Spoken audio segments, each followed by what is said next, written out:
Well, news from the tech front tonight. Amazon has announced, after months of hype, that it's building 2 new headquarter facilities, one outside New York City and the other outside Washington in Arlington, Virginia. In return for bestowing his grace on America's 2 richest cities, Jeff Bezos, who is the world's richest man, will receive more than $2 billion in subsidies from you, the taxpayer. Well, new Congresswoman Alexandria Ocasio-Cortez had this to say today, quote, Amazon is a billion-dollar company. The idea that it will receive hundreds of millions of dollars in tax breaks at a time when our subway is crumbling and our communities need more investment, not less, is extremely concerning to residents here. Hate to admit it, but Alexandria Ocasio-Cortez has a very good point.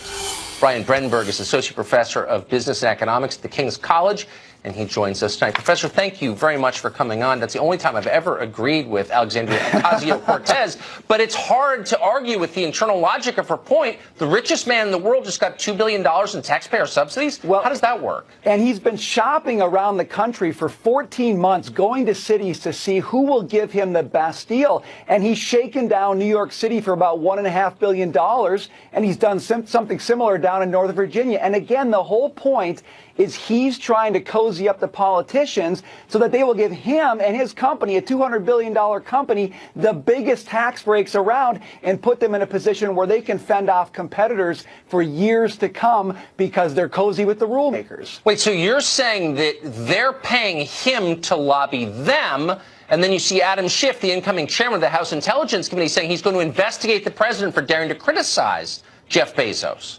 Oh, yeah, no. It's making my head spin. Jeff Bezos is moving into town because he wants to control these narratives. He wants to control what's happening in the halls of power. He's already hired $13 million worth of lobbying and 100 lobbyists to deal with this. Now he's going to put 20,000 more people right next to D.C. and Northern Virginia to make sure every time there's an issue that affects Amazon, he has boots on the ground in the halls of Congress, in the offices of politicians, to get his preferences passed, even if it means consumers and other small businesses lose out. This is all about getting his hands on the levers of power. Can I ask you a question as an American? I should just say I'm a property owner in the District of Columbia. This makes my property values go up. I guess it's good for me.